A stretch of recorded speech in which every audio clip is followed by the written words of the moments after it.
everyone. Welcome along. Good morning, good afternoon, good evening, wherever you happen to be on planet Earth today. Welcome along to a special, extra special edition of the Magical Learning Podcast. Special for so many reasons, not the least of the fact that we have a very special guest with us today. Also, for those of you listening, not watching, you may be thinking, Jez, what's happened to your voice? And for those of you watching, be thinking, Jez, what's happened to you? And the short answer is a lot. So hi, I'm Grahame, I'm CEO of Magical Learning. We've given Jez the day off today. He has been doing a stellar job on our podcast, but today you're stuck with myself and Danette, our Director of Learning Extraordinaire. I'm going to get to our special guest in just a moment, but I want to start by checking in with Danette, who today I'm actually in another city doing some things with my family, my dad, and Danette is at home where it's probably warmer than it is here. I think we are somewhere around 37, 38-ish today in the national capital. It's probably more down south. Danette, how are things at home? Hot, hot and hot. So I had back-to-back meetings today till 3:30. And after this, I am escaping to the lounge room because my office doesn't have air conditioning. It only has a fan. But I've had a great week and really enjoyed just a lovely weekend and super excited for our special guest today. So thank you, Grahame. Pleasure. Great to see you as always. And a terribly shameless plug for air conditioning in your office. And yeah, I agree. It is hot. But having a fan just to blow the hot air around inside the room is such fun. For those of you who may be on the other side of the planet who have not yet migrated to the decimal, metric thing, we are north of 100. And our special guest will talk a little more about where the temp's been down here in just a second. I wanted to frame the podcast today by saying that we are recording and sharing this podcast with our good friends at the Moira Shire Council. Moira, as in the name, M-O-I-R-A, as part of a building business resilience program that they've initiated to help business owners and employees and residents in the Moira Shire following some fairly horrendous flooding a couple of years ago. We'll get back to that in just a second. It is now my great pleasure to welcome along our special guest for today. Would I be right, Vanessa, in describing you as the CEO, the Chief Entertainment, Vision and Motivation Officer of Nathalia Boarding Kennels and Catering? And Vanessa will explain a little bit more about the business. But Vanessa, welcome along to your first Magical Learning Podcast. We're hoping it'll be the first of many. You're probably thinking, well, this will be the first and last. How are you today? How are things down in Nathalia? I'm very well, thank you. Nathalia is experiencing some lovely weather today. We had a 40-degree day yesterday, which was just too hot. It's just too hot. So, no, Nathalia is very nice at the moment. Excellent. Glad to hear that it's cooled down a little, so it's probably only 38 today. It's like, something like that. Yeah. I might have to get my hoodie out. Might have to get my hoodie out shortly and throw that on because it's cooling down a bit. Just for the benefit of viewers and listeners who may not live in Australia or anywhere near where we are, could you just perhaps share really briefly geographically where Nathalia sits? Of course. So Nathalia is a small country town in regional Victoria. So we sit about 3 hours directly north of Melbourne in Victoria. And we're sort of about half an hour from the border of Victoria and New South Wales. Nathalia is a small community. It's got about 1,400 residents, and it sits sort of right on the edge of the Moira Shire. Brilliant. Thank you. For those of you listening, if you happen to be within a day's drive, and it's a lovely drive in the countryside, or flight for that matter, I don't think it really matters. If you happen to own a plane or a helicopter, the next time you're looking at your loved pets thinking, we need a break from each other, then please just pop on in to Nathalia, see Vanessa, give her a call, and they'll be happy to help. Doesn't matter where you live. No, we have customers from all over. So yeah, it's obviously doing an excellent job. So, Vanessa, if I can, just moving on to part of the reason behind the podcast today in talking about some of the experiences of business owners and residents from the floods in 2022. Mhm. Can you just share perhaps some of your experiences from that, particularly, I guess, looking at how the events affected your business, but also how it affected you and your family?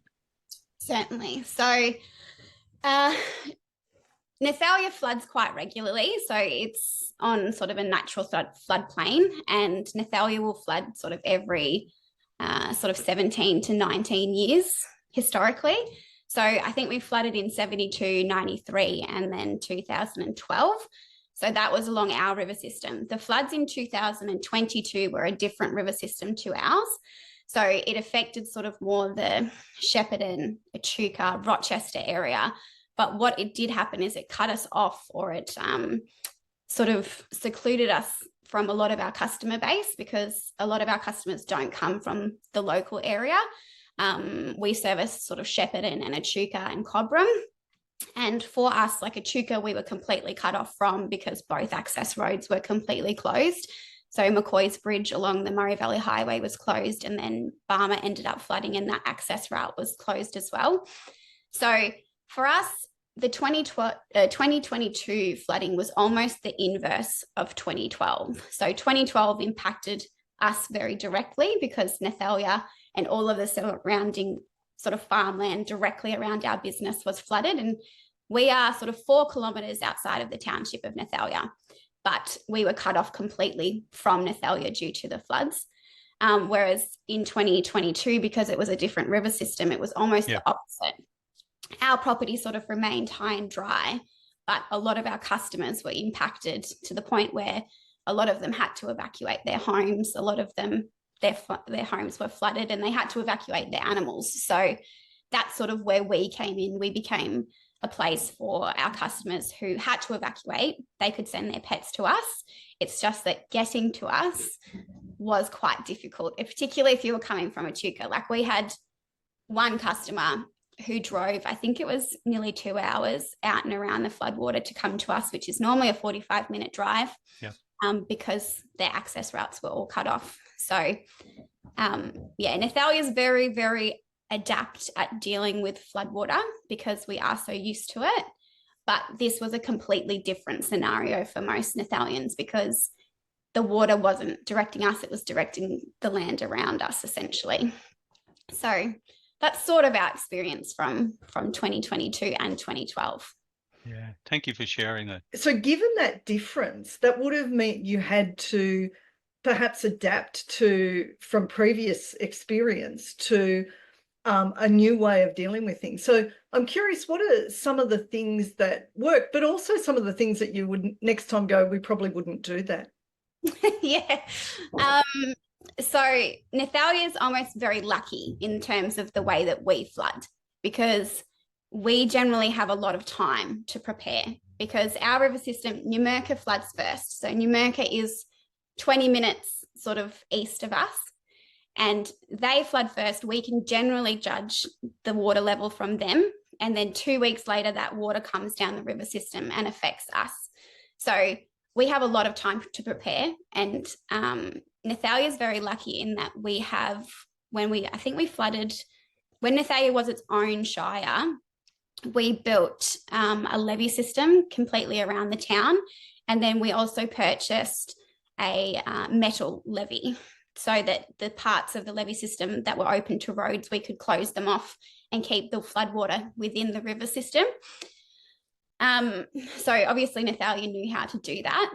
And when the floods came in 2022, because we knew the water level previously from 2012, from when it had impacted us, we could judge very clearly as to where a lot of that water was going to go. So we knew, say from our perspective at the kennels, we knew our property was not going to flood, but we knew that a lot of the access roads around us were going to be closed. We live directly across from the Broken Creek. So the Broken Creek is 30 metres from our front entrance, or from our driveway. And the roads around us, there's quite a lot of dips in the road. It goes quite shallow, and the roads around us are normally some of the first to close within the area. So we are very lucky in that you can go out of our driveway, turn left, and then you hit a higher road. Whereas if you kept going straight, you would go through floodwater. So those roads were closed around us, which meant that we had to go and meet our customers out on Centre Road or out on another road further to us, because our roads were only open to local traffic. If it happened again, we would probably say that road is safe to drive on, or contact the Moira Shire and say, can we leave that road open for just customers of the kennels or just for local traffic? Because I think us driving up and back to meet customers is no different than customers coming to in terms of traffic on the road. So that's probably one thing that we would do. But yeah, I think Nathalia is quite lucky in terms of how we flood. So we're just not as lucky as Rochester and sort of Shepparton and those areas that probably hadn't experienced that flood in quite a long time, and it came quite quickly. They didn't have a lot of time to prepare, and yeah, like Rochester really got really severely affected, and a lot of houses went under. So it was really sad to see. So you just got to be thankful that where we live, we flood the way that we do. Thank you. That's a great answer. All right. Thanks, Vanessa. I was sort of, well, not so much picturing, but just thinking about parallels between Nathalia and your sort of shared or lived experience as a community with flood, and the fact that it happens reasonably regularly, even though there's a reasonable time period between each. So given that the last one was 2012, I'm sort of curious as what is your plan to get out of town within the next 10 years before the next one turns up? Exactly. So the floods in 2012 were the highest on record. Yep. I'm from memory. Yep. And it came right up to our driveway. So we could get out of our driveway and turn left. We could not go right. From our driveway into town was completely flooded. So if the water was higher, we would be cut off. And we would therefore, if the water level in Numurkah was higher next time, we would evacuate, because you can't get dogs in and out or pets in and out, and you would be stranded there until the water went back down. So that would be our plan, is to sort of look at what the water level was, and if it was going to be higher, we would evacuate early, essentially. Maybe have a chat with Jeff Bezos at Amazon about delivery by drone. Yeah, exactly. I mean, we can spray paddocks, we can deliver coffee, they deliver parcels. Yeah. How hard could it be to pick up safely, appropriately? For those of you thinking RSPCA right now, I'm not suggesting anything that would be harmful to the animals, just taking care of them. Yeah.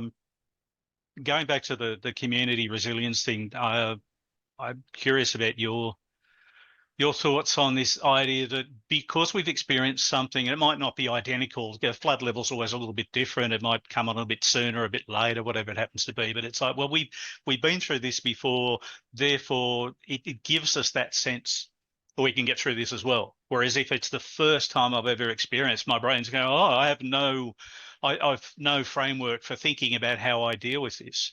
And it reminded me of, this is going to cause problems for some people listening, and I apologise ahead of time if this upsets you, but I was thinking about a parallel between Toronto in Canada and New York City. And this is quite a number of years ago, where Danette and I took our children to North America because we wanted to have a white Christmas. Oh, yeah. Hard to get one in Australia. Yeah. Tricky at the best of times. And the weather looked after us spectacularly over there. We got a couple of feet of snow in Canada when we were there. But just experiencing like moving around in a motor vehicle or on foot in Toronto, and the traffic there is nuts at the best of time anyway. But because they are so used to heavy snows and have been for a century or more, their systems, their attitude, the way that they deal, the way they approach it, all of that's like, oh, this is nothing new. We've been through this before. We're okay. You know, that one guy was snow plowing a footpath on a little thing like a dingo digger type machine. But yeah, that one. he wouldn't let me buy it. But I was looking to think, I want one of them. Yeah. But we contrast that with New York, and we spent a few days in New York because the kids wanted to watch the New Year's Eve thing on Times Square. And they got some heavy snow that I assume was unexpected, but it was just complete chaos, and the contrast between the two. And I remember thinking afterwards, probably because they don't get snow, like that volume of snow that quickly, that often, that it's a very different experience for them. Yes. Yeah. Did any of that make sense? Oh, yeah, completely. I was curious, Vanessa, just looking back over that 2022 flood event, partly because it was sort of similar, but at the same time quite different. And I was thinking initially, wow, that would have disrupted your supply chain because the families with pets weren't able to actually get to you. But it's nice how adaptive we can be when we have a need. And it wasn't just the people getting to us, it was actually supplies getting to us, like dog food and all of those things that we needed. Yep. A lot of the access roads from, because these companies come from Melbourne or from Shepparton, they were all closed. So yeah, that was a difficult thing, trying to stay abreast of like road closures and things, and being able to say, well, this road's open or this road's open. So yeah, I was going to reflect. So we had a guest, Dr. Hayley Sconce, and she goes into disaster recovery areas, and particularly is interested in looking after the pets, because often if the pets aren't looked after, the owners actually, their resilience then tends to drop pretty heavily. So I wonder whether that's part of your experience too, just being able to give others resilience by knowing that their animals are safe. 100%. A lot of people will not evacuate without their pets. So a lot of people will stay in dangerous situations, whether it's a flood or a fire or something, because they haven't got a safe place or they can't take their pets with them. So a lot of our customers who had to evacuate, they would call me and say, we are evacuating. And the first thing that they thought of was their pets. They said, once you come and get our pets, we can then think about packing up and like relocating or evacuating. But they wouldn't do that until I had come to them, got their pets and taken them home, and they knew that they were safe. So we had a couple of dogs from Rochester that evacuated early. But the thing was, because it flooded and it flooded for so long, like Aurora was the dog's name, she was with us for months because we couldn't actually get her back to her owners, because first of all, their property had been flooded, the fences were damaged, they couldn't get Rory back into a safe place. And say a couple of my customers from South Kyalla and Kyalla evacuated, and to get to them was, well, not impossible, but it took a long time, because there was one access road around Shepparton, which is called Doyle's Road, because the main street was closed. And because everybody was using that road, it took 2 hours to go a couple of kilometres, because it was all like a traffic jam. So we would meet them in Kingupna, which is sort of the north side of Shepparton. And like we had access routes through Numurkah that we could get to. But for them to get 10 minutes down the road, it took them a couple of hours. And then they had to get 2 hours back to their house, pack up and evacuate, but they wanted to get their pets out first. So yeah, pets are a very important thing to people. So having a place where they could go, where they had been before, they knew us, they knew that their pets were going to be safe. That was really important for them. And that meant that they could free up some mental, emotional and physical space for the other things that they needed to do. Yeah. So I suppose when people are planning, if they have pets, this is definitely part of their, making sure that they are protected, look after, and have that in place. Yeah. So then I'm curious, Vanessa, how do you keep your resilience? Because obviously there was a lot of stuff going through for you or on for you, both in 2012 and 2022. Mm-hmm. How do you stay resilient with everything else? I think COVID was probably the best training module for resilience that you've ever seen. So our business relies incredibly heavily on people being able to travel and people being able to attend events such as weddings, birthdays, concerts, things like that. And during COVID, all of that was gone. So we lost probably nearly 70% of our revenue during COVID because people couldn't travel. and therefore they don't need a boarding kennel. So what we learned is that we had to adapt and that we had to diversify, and we had to do that on the run. So we really pushed a program that we've got called Doggy Day Out, which is a daycare program where we go to Shepparton and we go to Echuca. We pick up a whole bunch of dogs and we bring them back for a day of play, and then we take them back in the afternoon. So we sort of really pushed our daycare, because when people were in lockdown over COVID, they couldn't take their dogs for a walk, or they couldn't take them down to the dog park. So a lot of dogs were stuck inside. So being able to offer that, because we were considered an essential service, that was sort of how we stayed afloat during COVID. So I think the floods coming around for us, it wasn't so much about being resilient for ourselves. It was being able to offer a space for our customers so that they could be resilient, because they were the ones who it was impacting directly. So for us in 2012, like, you can only do what you can do. You can't control things. I think that's one thing you've got to realize, is that you can't control the uncontrollable. The water's going to keep rising, whether you're pushing it back with a broom or not. So you've got to find ways to sort of deal with that and realize that it's not within your control. So I think, the sooner that you realize that you can't control everything, the easier it is to deal with, because, you're not thinking, woe is me, or why is this happening type thing. It's just, you got to do what you got to do. Yep. And I've noticed throughout this conversation, you have beautiful language.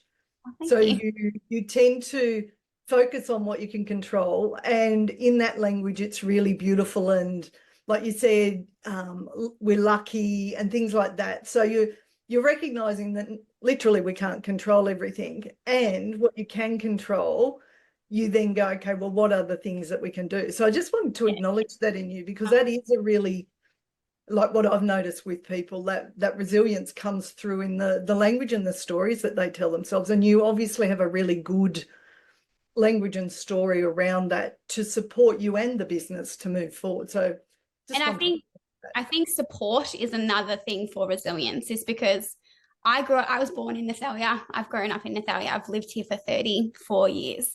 So I've been through two floods, 93, 2012, and then 2022.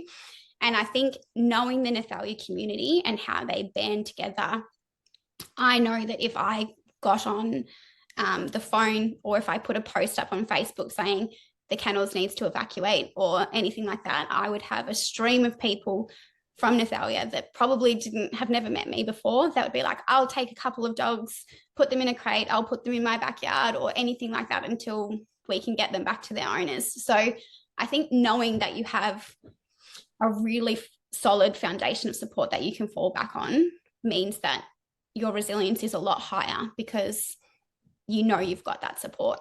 So Nathalia is a wonderful community. Yeah, and I love that, because often when people get under pressure, their brain goes, it's me against the world. Yeah. And I love that whole opening, that, one of the things we always see in Australia when there is disasters happening is that communities rally around one another and strangers help strangers. So again, a fabulous point, Vanessa. Thank you. Great questions too, Danette. Thanks. I had one other question written down, which was, again, looking back over your experience during, and I completely disconnected the 22 floods from COVID, and a great reminder that for a business such as yours that relies on so many or so much social freedom in terms of travel and being able to be outside of your own home, things stopped. And we, Danette in particular, does a lot of work around this idea of adaptability. And some of the things that we understand from science around adaptability and resilience feeds adaptability is that we need to have a sense of calm around us. It's really hard to be adaptable if you're stressed to the max. So, and some of the lessons, the experiences that you've had individually and then collectively within the community. I know, just going back to a phrase, I didn't write the thing down exactly, but Danette mentioned the link between, that emotional link between owners and pets. Well, it should be the other way around, pets and their humans. And the fact that those emotional ties are often quite strong, very important. I refuse to leave. I don't care if my personal safety is at risk. I'm not leaving until I know that I can also take care of my pets, my animals. Recognizing that as human beings, we need to be able to get to that point where we have some level of calm, because without that, we can't think clearly. So, you know, in your situation, being able to help create some comfort and certainty and calm for your customers, is it fair to say that to do that, you need to be in that sort of space yourself to start with? Like if you're running around in an absolute panic because there's another flood, but this one's different, and COVID as well, and all of a sudden we've got no customers, there's no money coming in the door, I've got all these staff, got all this stuff. So is it fair to say that the community aspect is one of the things that helps you stay in that calmer state? Definitely. Yeah, definitely. So that's community within Nathalia, that's community with Victoria, but it's like all regional Victoria, but it's also community of between me, my staff. So we're very, very fortunate that we have a great cohort of staff that work for us and that go above and beyond. So, you know, you've got to have trust in them and know that if you have to rush off to go and pick up a dog, that they're going to hold the fort for you at home. So yeah, it's about having that sense of community, whether that's family, work, or your actual town that you live in or the area that you live in. So small country towns generally have a very strong sense of community because most people have grown up here, or a lot of people have grown up here. A lot of people are generations into living into this town. So you're all connected in some way. So yeah, a very strong sense of community in regional Victoria. Yeah. And so, obviously there's a lot of value there. Sorry, I was just going to say really quickly, somebody who comes into town and then decides to live there, what's the process to becoming a local? Well, I was going to say, what's the timeline? Because in Gundagai, we're 20 odd, heading towards 30 years, and still you're just a blow in. Yeah. So it's probably the same. Probably the same. So it's hard. People have different opinions because, you know, families have lived here for, you know, a long time. I'm the second generation. Well, my dad moved here when he was 2, my mum when I think she was 14 or something like that. So, but yeah, they're considered locals. So I guess maybe one generation in, but no. Yeah, I think if you contribute to the community, I think is a really big thing. If you join the community and you contribute, that's a really big thing. Nice. Thank you. So, Danette, did you have a question? Yeah, so that discussion prompted me thinking about your team and the resilience. So how do you bring together a team that can cope with the highs and the lows? And as you said, you might have to go off and collect animals, that they're able to move forward in a really good way in what is a very disruptive situation. So working in a boarding kennel is not for the faint-hearted.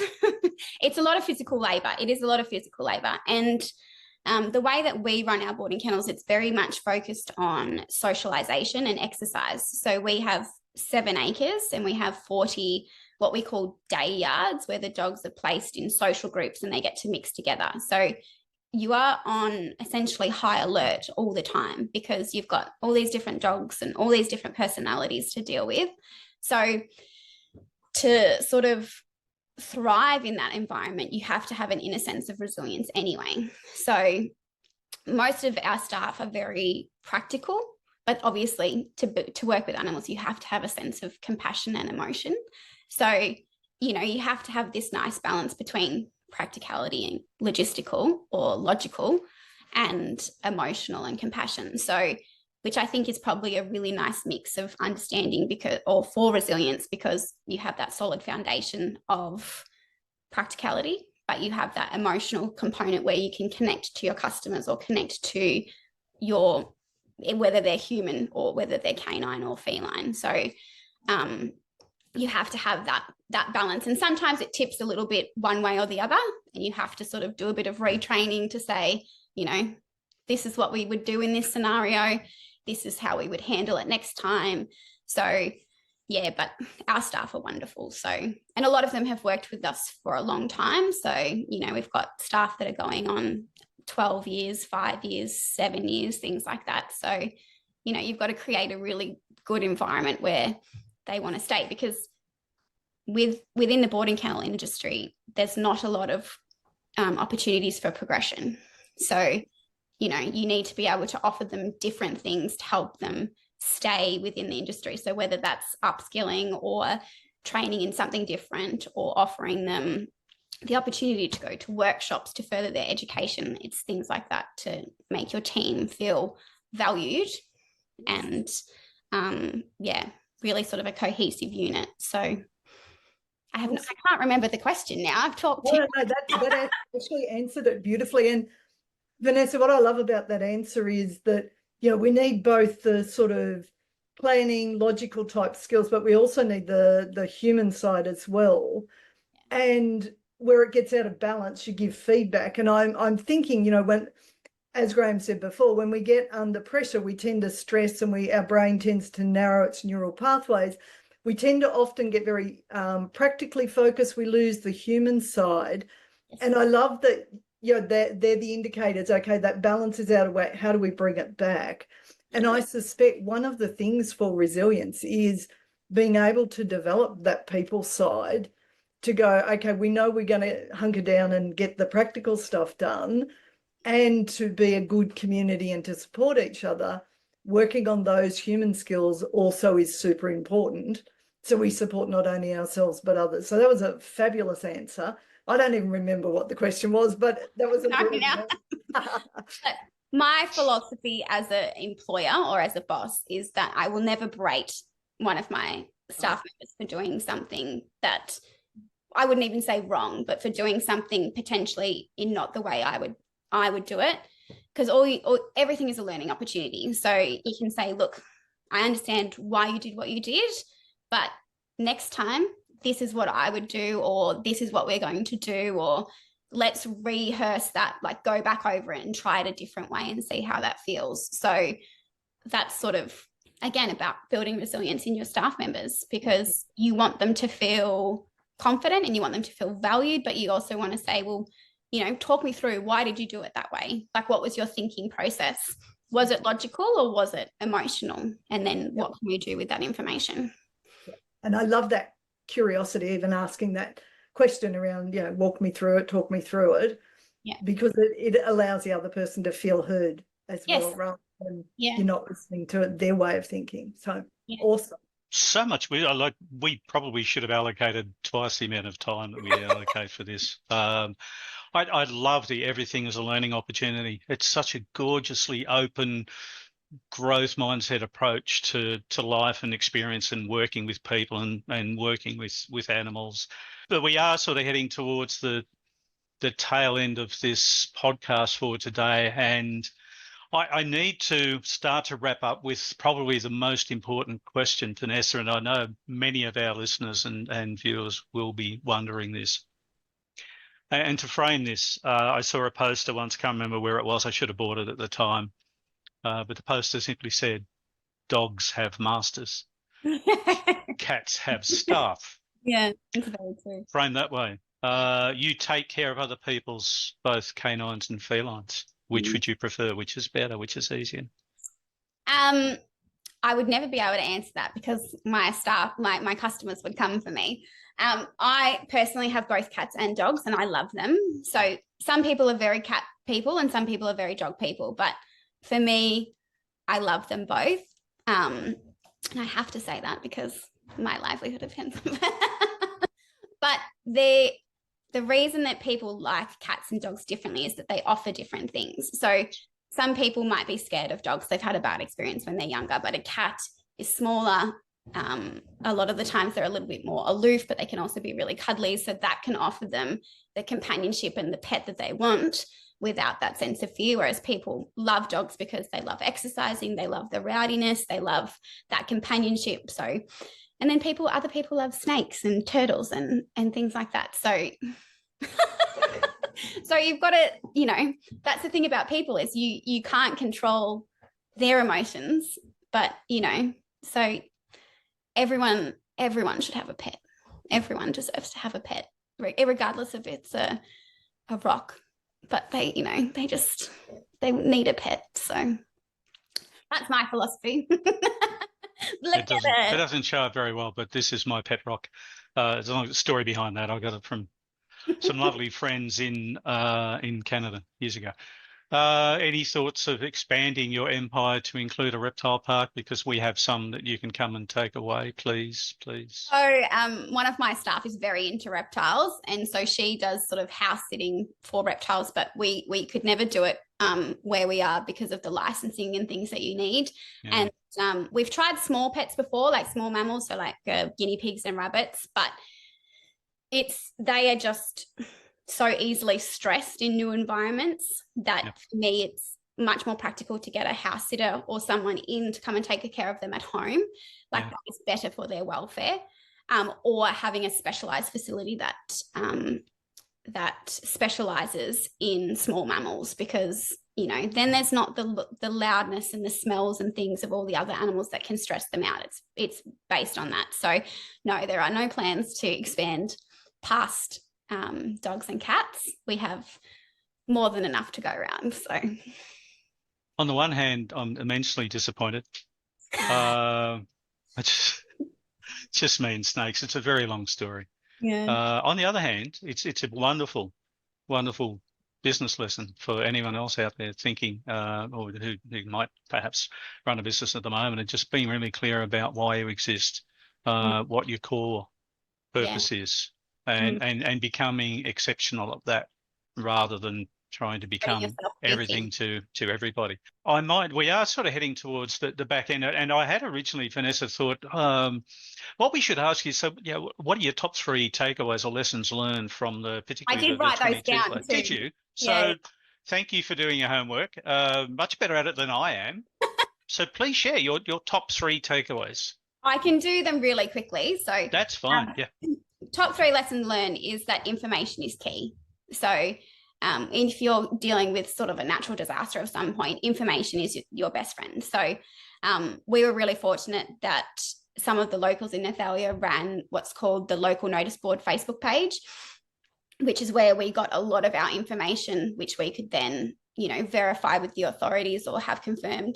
So locals are your best source of information because they know the roads, they've been through it before, essentially. And you can then, which leads to my second point, which is communication. And communicating that to your customers is vital, because if you don't communicate it, they could head off towards you, hit a roadblock, and then have to go back, an hour from where they came. So communication is really key. And then the last thing we've sort of already discussed, and that's that people will do anything for their pets. So they go above and beyond, and pets in the last 20 years have sort of become a much more emotional thing. Millennials like myself have grown up and got pets, and a lot of the time they are the most important things to us. So gone are the days where the dog slept outside or you got a neighbour just to throw some food over the fence. It's very much like they are part of your family, and the expectations around their care are a lot higher. So, you have to sort of move with the times and try and offer that for them. So they were my 3 big things. Brilliant. Thank you. Love it. Danette, I might just pass back to you and ask any other comments or observations? No, I think that was a really good conversation, and I reckon we're going to nab Vanessa and put her on a full team Magical Learning podcast, because I reckon there's some great conversations to be had. So if that's okay with you, Vanessa, we'll reach anytime. Out. As you can tell, I like to talk, so it doesn't bother me. Grahame, do you want to talk about the breakfast and that are coming up in? What a great segue. Yes, I do. I just really quickly wrapping up, Vanessa, thank you so much for sharing your time and your wisdom and everything with us. Lots and lots of notes. Some of the key points, in addition to your top 3, were around things like just the importance of being able to calm myself, recognizing that I can't control everything and stop wanting to, because that's also one of the things that causes us stress and robs us of resilience. One of the underlying themes, I think, in the conversation was the importance of relationships in the community. Mm-hmm. and how important that is for us personally and for us in a business sense, in being able to build stronger resilience. Oh, I love it. Everything's a learning opportunity.